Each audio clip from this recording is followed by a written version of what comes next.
Deklarasi Iman Mazmur 91. Dalam lindungan Allah. Orang yang duduk dalam lindungan yang maha tinggi dan bermalam dalam naungan yang maha kuasa akan berkata kepada Tuhan, tempat perlindunganku dan kubu pertahananku, Allahku yang kupercayai. Sungguh dialah yang akan melepaskan engkau dari jerat penangkap burung, dari penyakit sampar yang busuk. Dengan kepaknya ia akan menudungi engkau, di bawah sayapnya engkau akan berlindung. Kesetiaannya ialah perisai dan pagar tembok. Engkau tak usah takut terhadap kedahsyatan malam, terhadap panah yang terbang di waktu siang, terhadap penyakit sampar yang berjalan di dalam gelap, terhadap penyakit menular yang mengamuk di waktu petang. Walau 1.000 orang rebah di sisimu dan 10.000 di sebelah kananmu, tetapi itu tidak akan menimpamu. Engkau hanya menontonnya dengan matamu sendiri dan melihat pembalasan terhadap orang-orang fasik. Sebab Tuhan ialah tempat perlindunganmu, yang maha tinggi telah kau buat tempat perteduhanmu. Malapetaka tidak akan menimpa kamu, dan tulah tidak akan mendekat kepada kemahmu. Sebab malaikat-malaikatnya akan diperintahkannya kepadamu untuk menjaga engkau di segala jalanmu. Mereka akan menatang engkau di atas tangannya, supaya kakimu jangan terantuk kepada batu. Singa dan ular tedung akan kau langkahi, engkau akan menginjak anak singa dan ular naga. Sungguh hatinya melekat kepadaku, maka aku akan meluputkannya.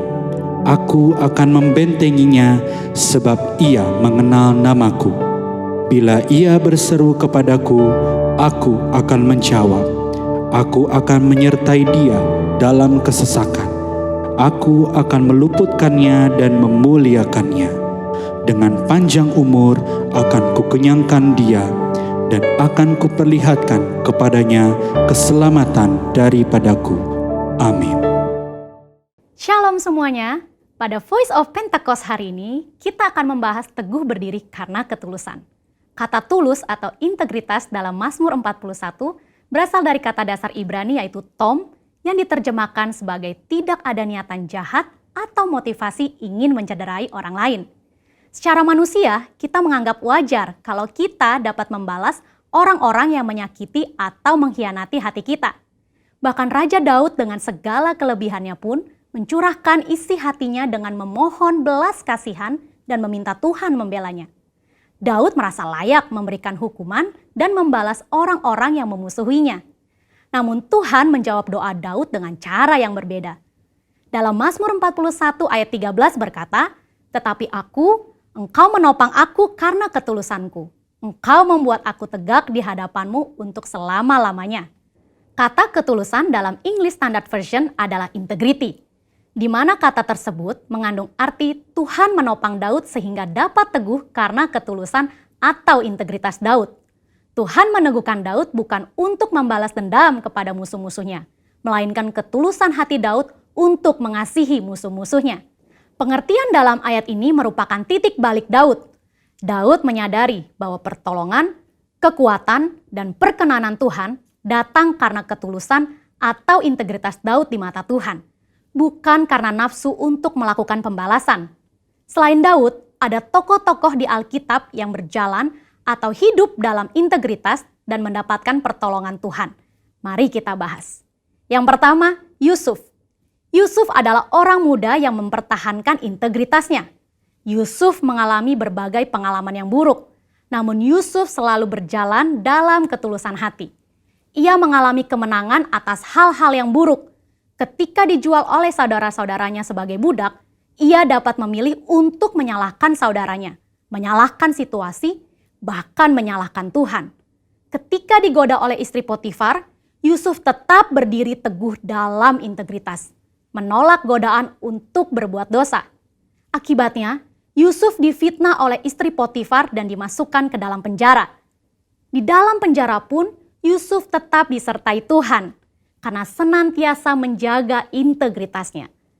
Ketika kepala penjara melihat bagaimana Yusuf bekerja dan mengelola segala sesuatu, ia mempercayakan semua pekerjaan kepada Yusuf. Demikian pula, saat Yusuf bisa menafsirkan mimpi juru minuman dan juru roti, dan tafsir mimpi itu digenapi, namun juru minuman melupakan Yusuf yang telah menolongnya. Pada saat yang tepat, Yusuf diteguhkan oleh Tuhan untuk berbicara di depan Firaun dan menafsirkan mimpi Firaun. Tuhan memiliki cara dan waktu yang tepat untuk mempromosikan Yusuf, orang yang hidup dalam ketulusan hati. Kita pun dapat ditolong Tuhan jika kita tetap teguh berdiri dalam ketulusan hati kita. Tokoh Alkitab yang kedua yaitu Daniel. Sebagai orang buangan yang ditawan di Babel, Daniel harus menuruti semua aturan Babel termasuk dalam hal makan dan minum. Namun Daniel memilih untuk tidak menajiskan dirinya dengan makanan dan minuman yang disantap raja. Itulah integritas. Sebagai hasilnya, Tuhan mengaruniakan kesehatan, pengetahuan, dan kepandaian, bahkan kecerdasan 10 kali dari orang-orang lain. Dalam 2 Korintus 7 ayat 1, kita juga diminta untuk menjauhkan diri dari perbuatan cemar, seperti pesta pora, mabuk-mabukan, kata yang sia-sia, dan menempatkan kesuksesan duniawi di atas Tuhan. Kita percaya orang yang menjaga hidupnya kudus akan diberkati Tuhan. Selain Daniel memilih untuk tidak mencemarkan hidupnya, dia memilih untuk tetap hidup dalam integritas dengan menyembah Tuhan 3 kali sehari, sekalipun ancamannya dicebloskan ke dalam gua singa. Dari kisah kedua tokoh ini, kita belajar bahwa orang yang tulus atau berintegritas bukan hanya mendapat topangan atau perlindungan supaya dapat berdiri teguh, tetapi juga mendapat tempat yang pasti dalam hadirat Tuhan selama-lamanya. Hari ini kita pun diminta untuk konsisten menyembah Tuhan sekalipun tidak ada yang mengawasi. Bagaimanakah dengan kita? Apakah kita masih konsisten menyembah Tuhan secara pribadi dan masih bersemangat beribadah secara online? Saya berdoa di tahun integritas ini, kita dapat melakukannya dengan pertolongan Roh Kudus dan menjadi berkat untuk kemuliaannya. Saudara, untuk penjelasan lebih lengkapnya dari tim teologi kami, jangan lupa buka link yang ada di atas atau scan QR Code yang tersedia. Salam integritas, Tuhan Yesus memberkati. Mari kita perkatakan Pentakosta ketiga. 1. Pentakosta ketiga adalah pencurahan Roh Kudus yang dahsyat di zaman ini melebihi yang terjadi di Azusa Street. 2. Pentakosta ketiga akan mengakibatkan penuaian jiwa yang terbesar dan yang terakhir sebelum Tuhan Yesus datang kembali. 3. Pentakosta ketiga akan membangkitkan generasi Yeremia, yaitu anak-anak muda yang dipenuhi Roh Kudus, cinta mati-matian kepada Tuhan Yesus, tidak kompromi terhadap dosa, dan akan bergerak untuk memenangkan jiwa. 4. Pentakosta ketiga lahir di Indonesia dan bergerak ke bangsa-bangsa. Gerakan ini dari timur ke barat dan akan kembali ke Yerusalem. 5. Pentakosta ketiga akan memberikan kuasa untuk menyelesaikan amanat agung, dan setelah itu Tuhan Yesus datang kembali.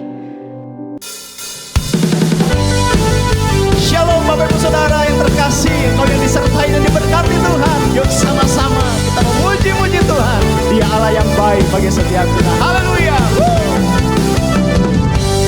Kasih setiamu nyata bagiku,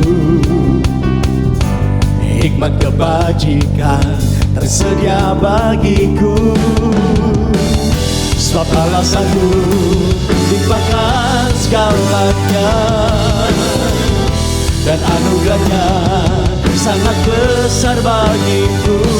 Katakan, aku diberkati, aku dilimpahi, karena Allah sanggup untuk menyediakan. Aku diberkati, aku dilimpahi atas sempurna anugerah Tuhan.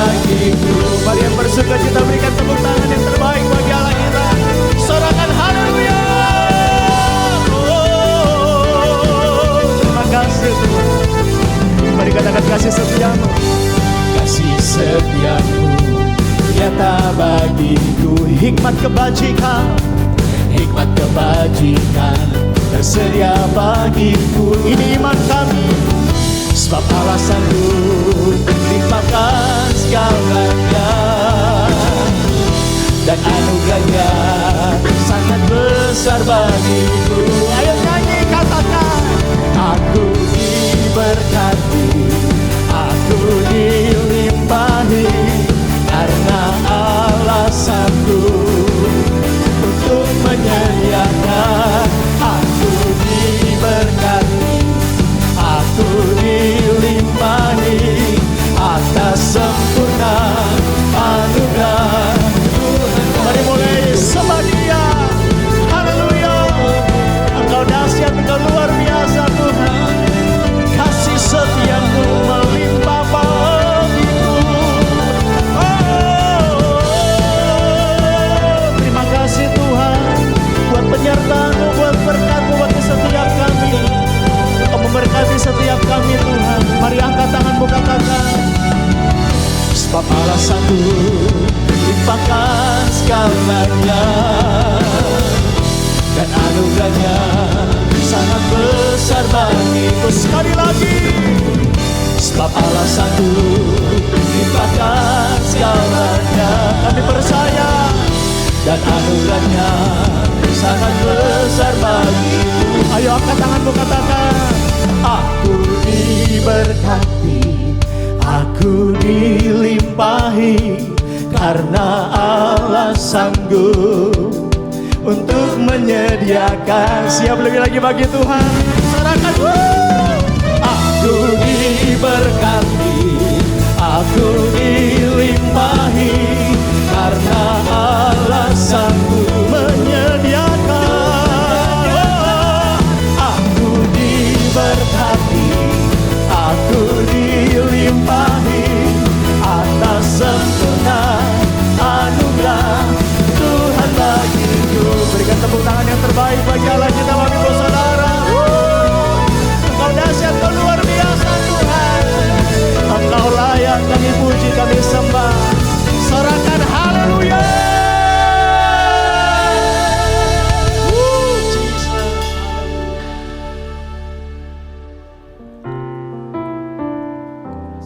Engkau Tuhan yang sanggup menyediakan. Engkau Tuhan yang melimpahkan buat setiap kami. Apa yang kami butuhkan, apa yang kami perlukan menurut kekayaan dan kemuliaan-Mu. Sebab itu Tuhan, dengan iman percaya kami katakan, kami tidak takut Tuhan. Sebab ada Tuhan Yesus yang besar dalam hidup kami. Terima kasih Bapa, terima kasih. Mari angkat tanganmu, katakan, tak usah ku takut, Allah menjagaku. Tak usah ku bimbang, Yesus peliharaku. Tak usah ku susah, Roh Kudus hiburku. Tak usah ku cemas, Dia memberkatiku. El Shaddai, El Shaddai, Allah Maha Kuasa. Dia besar, Dia besar, El Shaddai mulia. El Shaddai, El Shaddai, Allah Maha Kuasa.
besar, yang besar, El Shaddai mulia, El Shaddai, El Shaddai, Allah Maha Kuasa. Berkatnya melimpah, El Shaddai, El Shaddai, El Shaddai, Allah Maha Kuasa. Yang besar, yang besar, El Shaddai mulia, oh El Shaddai, El Shaddai, Allah Maha Kuasa. Berkatnya melimpah, El Shaddai. Mari sembah Dia,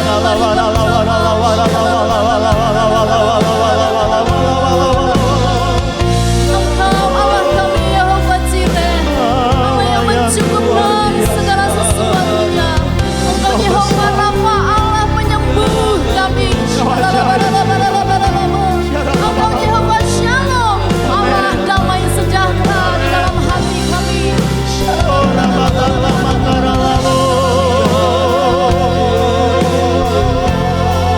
Haleluya, Yesus kau luar biasa.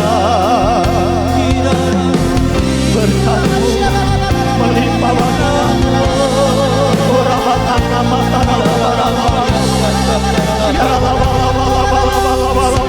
Mari angkat tangan, katakan El Shaddai, El Shaddai. Engkau Allah kami yang maha kuasa. Kuasa Sungguh Engkau Allah kami yang besar. Dia Tidak ada perkara yang mustahil yang buat Engkau Tuhan. besar, El Shaddai mulia, El El Shaddai, El Shaddai, Allah Maha Kuasa. Sungguh berkat-Mu melimpah buat kami. Berkatnya Yes, melimpah, El Shaddai, El Shaddai, El Shaddai, El Shaddai.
percaya Allah yang sadai itu hadir bersama dengan kami.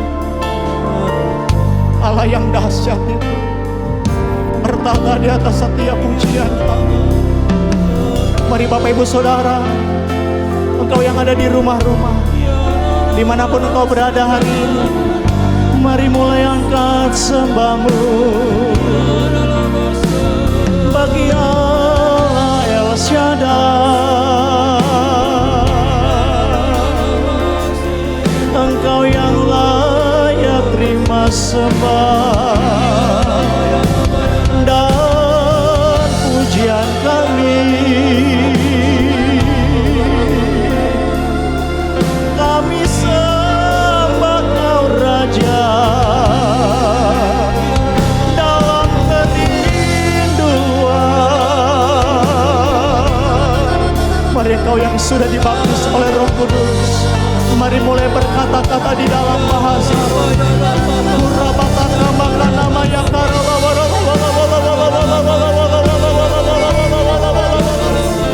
Mari mulai bangun manusia roh kita hari ini. Mari terus berbahasa roh dengan kuat Bapak Ibu Saudara.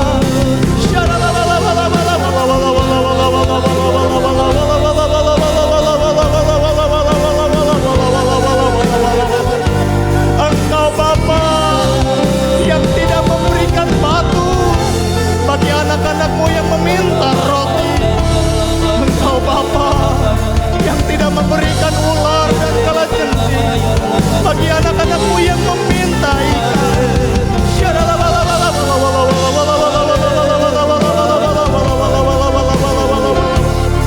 Hadirat-Mu memenuhi setiap kami. Mari terus berbahasa roh Bapak Ibu Saudara. Haleluya, haleluya, haleluya. Kami memuji-muji nama-Mu Yesus. Haleluya.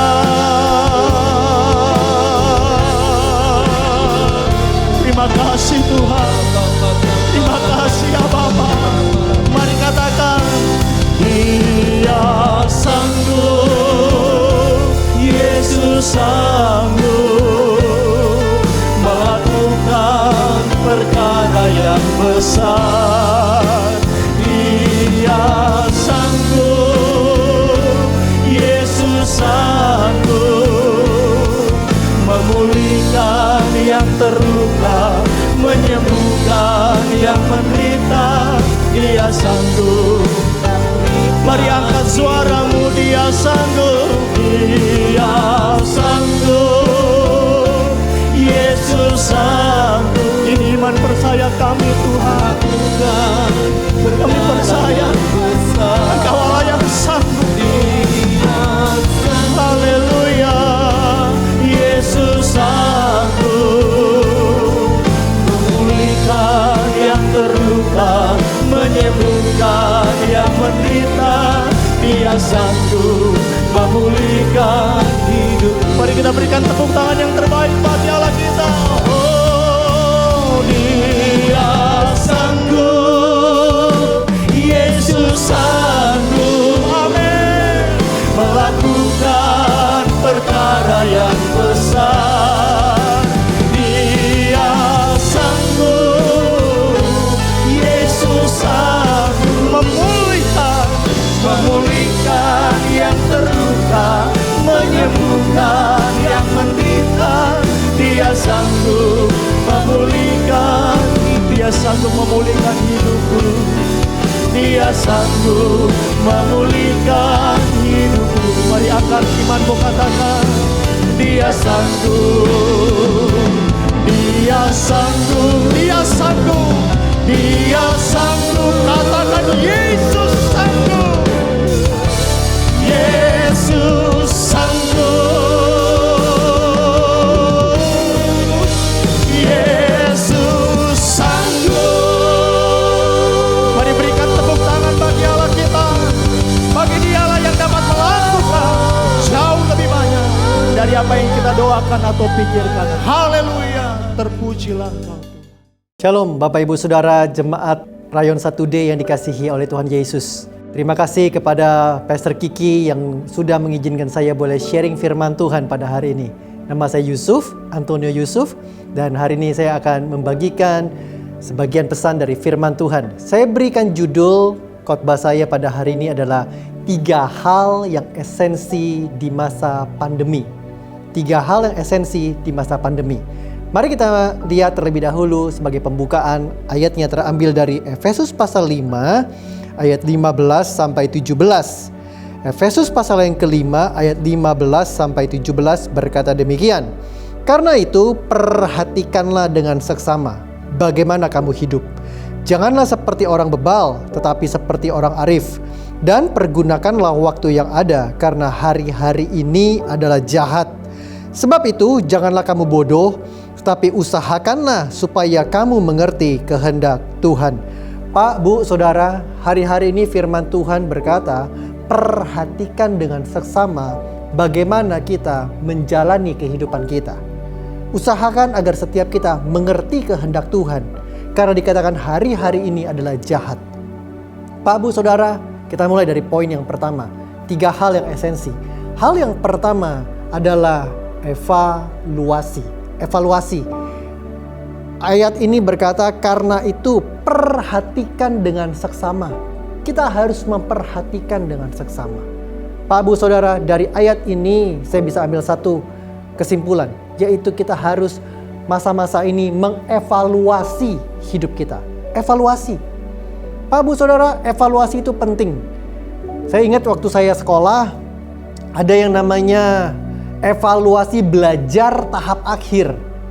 Artinya apa? Artinya selama 6 bulan kami bersekolah, ada satu titik di mana apa yang kita pelajari itu dievaluasi. Kita ngerti nggak apa yang guru ajarkan? Kita ngerti nggak mata pelajaran materi yang diberikan, disampaikan, dievaluasi. Dalam bekerja, ada perusahaan-perusahaan yang mengevaluasi kinerja dari stafnya maupun evaluasi dari company-nya, perusahaannya. Setahun bisa 2 kali, bisa sekali. Dievaluasi bagaimana kinerjanya, bagaimana KPI-nya, dan biasanya dari evaluasi tersebut keluarlah yang namanya strategi. Setelah dievaluasi, maka akan ada beberapa keputusan apa yang harus dilakukan dan lain sebagainya. Evaluasi. Ternyata dalam hidup ini kita perlu mengevaluasi. Pak, Bu, Saudara, ternyata hal yang sama di dalam Tuhan. Kita perlu dievaluasi dan kita pun perlu mengevaluasi hidup kita. Evaluasi. Saya ingat ketika masa-masa awal pandemi, ketika Maret 2020, COVID-19 dinyatakan masuk ke Indonesia, dan saya ingat kala itu dilakukan PSBB ketat atau istilah lainnya lockdown, seluruh lini kegiatan dihentikan dulu sementara kecuali yang esensi, yaitu sektor pangan, kesehatan, dan beberapa hal yang esensi. Dan Saudara, hal itu juga berdampak kepada usaha yang sudah saya geluti selama belasan puluhan tahun. Saudara, kala itu kami harus beralih kepada online, dan awal-awal berjalan cukup baik. Dan satu pagi saya ingat sekali, ketika saya sudah selesai saat teduh, sudah selesai jemur, sudah selesai olahraga, saya sedang pegang handphone saya dan saya sedang buka sosial media saya. Saya lihat akun-akun teman saya, postingan-postingan mereka, dan saya tiba ke postingan satu teman saya yang dia baru selesai dari morning worship di pagi hari. Dia posting di IG-nya kala itu, dan saya lihat sekilas. Sudah saya scroll ke bawah, saya lihat akun yang lain, postingan yang lain. Tapi tiba-tiba di hati Roh Kudus berkata demikian, balik. Saya ngerti apa maksudnya, saya balik ke postingan teman saya. Saya lihat, kalau saudara main sosial media khususnya Instagram pasti ngerti, ketika beberapa detik maka ada pilihan keep watching. Kalau kita klik itu maka akan dialihkan kepada platform yang lain. Saya klik itu dan saya nikmati sekian menit bagaimana dia menikmati morning worship-nya dia, penyembahan di pagi harinya. Saya nikmati sekian menit, pujian demi pujian saya nikmati, sampai tiba-tiba dia naikkan pujian seperti ini. Kau yang selalu ku andalkan, yang selalu ku nantikan. Pertolonganmu kan nyata bagiku. Hanya Kau yang selalu ku andalkan. Tiba-tiba pujian itu seperti menampar saya. Dan entah kenapa pagi itu tiba-tiba air mata itu mengalir. Tidak bisa saya hentikan. Tiba-tiba di hati kecil ini Roh Kudus seperti tanya sama saya, Yusuf, siapa yang selama ini engkau andalkan? Pertanyaannya begitu sederhana. Tapi pagi itu tiba-tiba itu seperti menampar saya. Saya sebagai hamba Tuhan, sebagai orang percaya, saya bisa berkata, oh tentu saya andalkan Tuhan. Saya selalu mengandalkan Tuhan dalam kehidupan saya. Tapi pagi itu, seperti Tuhan mengevaluasi hati saya. Seperti Tuhan mengevaluasi hidup saya. Siapa yang saya andalkan? Apakah saya mengandalkan kefasihan saya bicara? Ataukah saya mengandalkan koneksi saya? Atau betulkah saya mengandalkan Tuhan dalam hidup saya? Pagi itu saya seperti dievaluasi. Pak, Bu, Saudara, hal yang sama. Mungkin di masa-masa ini 1 tahun lebih, ada banyak hal yang Tuhan evaluasi di hidup Bapak Ibu Saudara. Saya tidak tahu di area mana. Mungkin fokus hidup. Yang lalu mungkin fokus hidup kita, maaf. Mengejar kekayaan. Uang dan materi itu menjadi nomor 1. Mungkin di mulut kita bisa berkata, saya nomor 1-kan Tuhan. Tapi dalam kenyataan, bicara hal yang lain. Mungkin keluarga banyak kita abaikan. Tapi mungkin di masa-masa seperti ini, kita dievaluasi mana yang penting dalam hidup ini. Mana yang esensi dalam hidup ini. Evaluasi. So saya berdoa Bapak Ibu Saudara, izinkan Tuhan mengevaluasi hidup kita. Ada banyak hal mungkin area di mana Tuhan berkata, nak, aku mau area ini diperbaiki. Mesbah doa, baca firman, hubungan kita sama Tuhan, itu yang dievaluasi mungkin.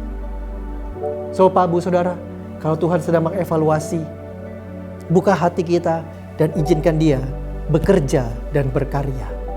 Yang pertama adalah evaluasi. Yang kedua adalah eliminasi.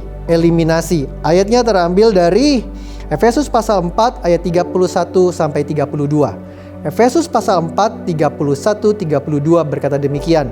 Segala kepahitan, kegeraman, kemarahan, pertikaian, dan fitnah hendaklah dibuang dari antara kamu.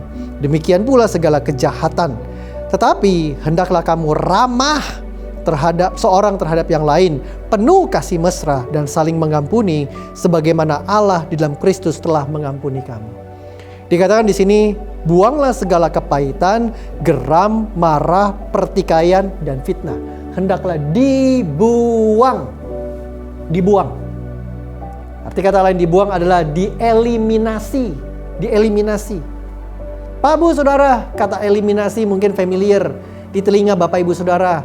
Lewat ajang-ajang di televisi, nyanyi, bakat, dan lain sebagainya. Saudara, saya ingat ketika beberapa acara tersebut mencari bakat dan lain sebagainya, baik itu dalam dunia vokal, tarik suara, ataupun bakat lainnya. Seringkali ketika babak penyisihan dimulai, maka ribuan kontestan hadir. Ketika mulai babak naik ke level berikutnya, mulai ada filterisasi. Beberapa orang dari ribuan hanya tinggal ratusan. Saya ingat ketika mulai masuk babak seru begitu, seringkali hostnya berkata, Pak, Bu, Saudara, suara saudara yang menentukan. Kirimkan SMS, kirimkan WA, DM Instagram, dan lain sebagainya. Suara saudara yang akan menentukan apakah pilihan atau jagoan saudara bertahan malam ini atau tereliminasi, angkat koper, dan pulang. Kata eliminasi seringkali familiar lewat acara-acara seperti itu. Ketika seseorang tereliminasi di acara tersebut, maka hari itu dia angkat koper pulang dan minimal namanya tidak muncul lagi untuk season itu.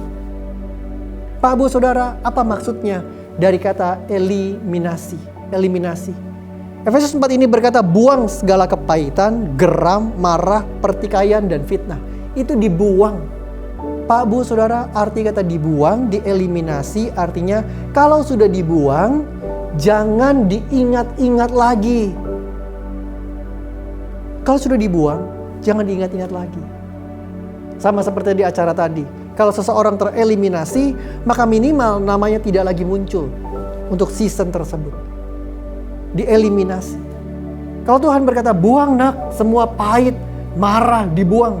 Kalau kita sudah buang, bahkan Tuhan sudah ambil itu, jangan diingat-ingat lagi. Jangan diingat-ingat lagi. Jangan diambil lagi. Saya ingat pengalaman akan kata eliminasi ini. Desember 2019, tepatnya 25 Desember 2019. Gigi bungsu saya bermasalah. Dan tepat di tanggal 25 Desember 2019, di mana kebanyakan Bapak Ibu Saudara sedang merayakan Natal, mungkin ibadah di gereja, makan bersama dengan keluarga. 25 Desember pukul 8 pagi, saya ditemani oleh istri saya ada di ruang operasi, ruang bedah gigi dan mulut. Ngapain? Cabut gigi bungsu saya yang bermasalah. Gigi bungsu saya selama sepanjang tahun 2019, sejak awal tahun, itu bermasalah. Dimulai dari sakit, dan saya ke dokter gigi langganan saya, yang sudah 18 tahun saya setiap bulan atau setiap 6 bulan sekali, setiap setahun sekali kontrol ke dia. Dan ketika mulai sakit saya ke dia dan dia berkata, oh ini gigi bungsunya bermasalah. Jadi tumbuh gigi di dalam gigi. Sudah awal-awal dia obati, dikasih obat. Dan saudara, tapi itu tidak menyelesaikan masalah. Tadi yang sakitnya 1 bulan sekali, meningkat intensitasnya jadi 2 minggu sekali. Meningkat lagi jadi seminggu sekali. Tambah meningkat jadi tiap hari dan jadi tiap jam. Akhirnya saya berkata sama dokter saya, dok, nggak bisa nih. Masa tiap hari, sehari berapa kali saya harus minum obat anti sakit dan anti inflamasi? Nggak bisa nih dok, gini-gini terus. Akhirnya dokternya berkata, satu-satunya cara, cabut, buang. Saya berkata, ya sudah, cabut dan buang. Dan dia berkata, masalahnya bukan cabut dan buangnya, tapi pasca operasinya. Saya harus jaga makan, saya harus kurangi banyak bicara. Dan dia tahu saya juga sebagai hamba Tuhan. Jadi dia berkata, coba deh cari jadwal. Dan akhirnya saya berkata, ya udah deh nih, 25 Desember aja. Dokternya kebetulan dari seberang, tidak merayakan Natal. Dan dia berkata, begitu saya bilang 25 Desember, dia ngeliatin saya. Tidak merayakan Natal, oh tenang dok, saya sudah merayakan 1 hari sebelumnya. Jadi 25 Desember sampai awal tahun baru saya free. Saya berkata, oke, dilakukan. Diambil pagi itu, dicabut dan dibuang. Ketika proses hampir 2 jam, akhirnya dicabut dan dikasih lihat ke saya. Dia kata, nih sumber sakitnya nih giginya nih. Lihat tuh, di ujung dari gigi tersebut sudah ada perubahan warna. Dan dia berkata, dia bungkus pakai tisu, ditaruh di kotak yang baik begitu, dikasihkan ke saya. Nih giginya, terserah mau diapain. Mau dikubur kek, mau dipajang kek, dipigura, atau mau buang di ujung genteng, terserah, dia berkata. Waktu dikasih ke saya cuma lihat sekilas. Saya bahkan tidak sentuh gigi itu. Saya bertanya sama dokternya, ngapain dok? Buang aja. Toh itu sumber sakitnya. Itu sumber penyebab saya menderita selama sekian waktu. Saya berkata, udah dicabut, udah dibuang, ya sudah buang. Dibuang. Dan saudara, ketika malam hari, ketika saya sikat gigi, ketika saya lihat di ujung dari gigi saya, ada gigi yang hilang. Apakah saya berkata, aduh gigi bungsu saya yang sudah sekian tahun nempel di gusi saya, sekarang di mana engkau? Dan apakah saya telepon dokternya dan saya cari-cari di mana gigi bungsu saya? Enggak kan? Sudah dibuang, sudah dieliminasi, ya sudah. Itu sumber masalahnya, itu sumber sakitnya. Dan saya tidak cari-cari lagi. Bahkan ketika minggu depannya saya kembali ke dokter untuk kontrol buka jahitan dan lain sebagainya. Dokternya berkata, baik sekali hasilnya, bahkan ini sudah tumbuh jaringan yang baru. Bukankah firman Tuhan juga berkata, jangan lagi kamu ingat hal-hal yang dahulu kala. Yang Tuhan kalau berkata sudah dibuang, udah, jangan ingat-ingat lagi. Tidakkah kamu sadar aku sudah menumbuhkan sesuatu yang baru di antara kamu? Pak, Bu, Saudara, kalau ada hal yang Tuhan berkata, buang nak, dieliminasi nak, marah, geram, pahit, fitnah, itu dibuang. Jangan diingat-ingat lagi. Kalau Tuhan sudah eliminasi, Buang itu dan izinkan Tuhan menumbuhkan sesuatu yang baru dalam hidup kita. Yang terakhir, poin saya yang terakhir. E yang pertama adalah evaluasi. Esensi yang kedua, E yang kedua adalah eliminasi. E yang ketiga adalah endurance. Endurance. Pak Bu Saudara, ayatnya terambil dari Filipi pasal 3 ayat 14. Filipi pasal 3 ayat 14 berkata demikian. Dan aku berlari-lari kepada tujuan untuk memperoleh hadiah, yaitu panggilan sorgawi dari Allah dalam Kristus Yesus. Ada satu kata yaitu dan aku berlari-lari. Lari. Pak Bu Saudara, kata lari di sini terjemahan bahasa Indonesia sehari-hari bisa diartikan seperti orang sedang jogging. Jogging. Pak Bu Saudara, Bapak Ibu Saudara pasti setuju dengan saya. Kalau orang sedang jogging atau orang yang sedang ngegoes hari-hari ini begitu, setuju dengan saya bahwa yang diperlukan seringkali bukan masalah speed, bukan masalah kecepatan, tapi daya tahan atau endurance.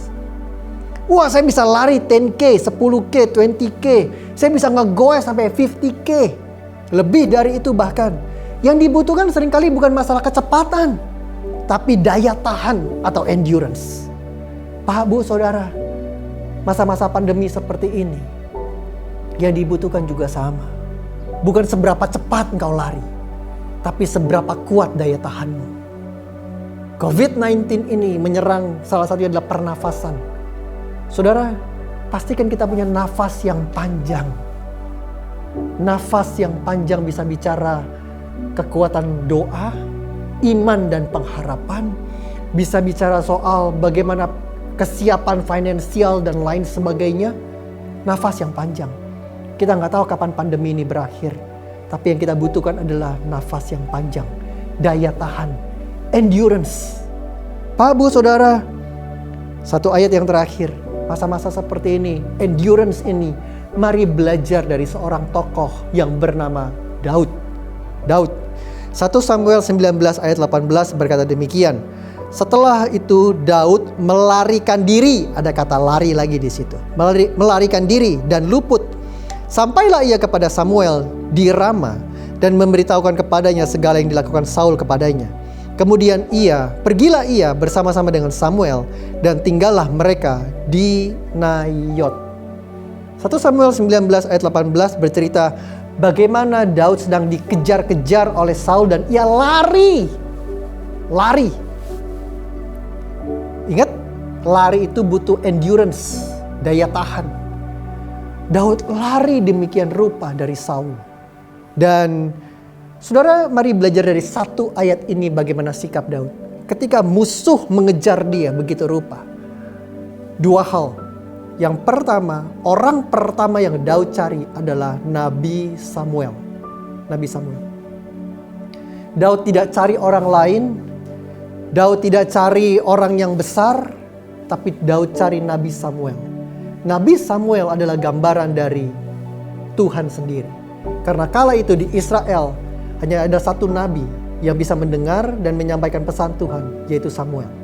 Jadi Daud tidak lari kepada yang lain, tapi Daud lari kepada Tuhan. Gambarannya dia lari kepada Nabi Samuel. Dia cari Samuel. Dia berkata, apa yang harus aku lakukan? Pak Bu Saudara, di masa-masa seperti ini, ketika musuh mengejar engkau, tekanan hidup menghimpit engkau, jangan lari kepada yang lain. Lari kepada Tuhan. Belajar dari Daud. Dia tidak lari kepada yang lain. Dia lari kepada Nabi Samuel. Dia lari kepada Tuhan dan minta petunjuk dari Nabi Samuel. Lari kepada Tuhan. Bukankah Tuhan berkata, aku adalah benteng atau menara yang kuat. Kesana orang benar berlari dan beroleh selamat. Pak Bu Saudara, ketika musuh mengejar engkau demikian rupa, pastikan kita lari ke benteng yang tepat, di mana kita akan aman dan selamat, yaitu hanya nama Tuhan Yesus. Yang kedua, dari satu ayat ini belajar dari Daud. Yang pertama, Daud lari atau Daud mencari Nabi Samuel, gambaran dari Daud mencari Tuhan.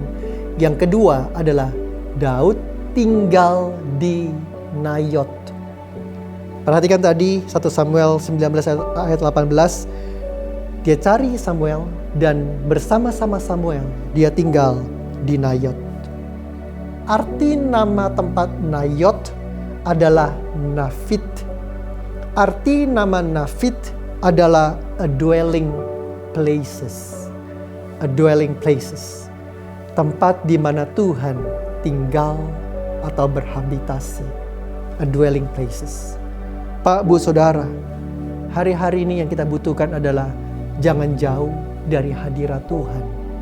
Jangan jauh dari hadirat Tuhan. Keadaan boleh menjepit engkau. Pastikan kita cari Tuhan dan tinggal dalam hadiratnya. Maka seperti Daud, dia beroleh selamat dan kekuatan yang baru. Mungkin Bapak Ibu Saudara bertanya kepada saya udah capek, sudah di titik di mana napas sudah mau habis, semua persediaan kekuatan, keuangan sudah nyaris habis, bahkan sudah minus. Apa yang harus saya lakukan? Ingat, yang dibutuhkan hal yang terakhir adalah endurance, daya tahan. Saya tutup dengan ini. Satu kali ada sebuah cerita, ada dua orang sahabat baik. Satu orang sahabatnya adalah seorang yang punya hobi mendaki gunung. Dan satu kali dia mengajak sahabatnya ini untuk ikut dia mendaki. Sahabatnya belum pernah mendaki, jadi diajak sahabatnya, dia berkata, ayo aku dampingi. Akhirnya karena mereka teman baik, mereka pergi mendaki. Saudara, apa yang terjadi? Ketika mereka mulai mendaki, awal-awal temannya yang newbie ini, yang pendaki baru ini begitu menikmati karena jalannya baik, datar, pemandangannya sangat indah. Dia menikmati. Sampailah ketika udah mulai mendaki di kaki gunung dan itu harus mendaki. Mulai mendaki, pendakian awal masih oke lah, masih bisa. Tapi ketika sudah berjalan sekian jam dan pendakian itu semakin terjal, maka teman ini mulai tanya, berapa jauh lagi? Berapa lama lagi? Dan temannya yang satu berkata, itu puncaknya. Begitu dia lihat puncaknya, langsung dia lemes. Dia berkata, aduh, tinggi amat, jauh amat.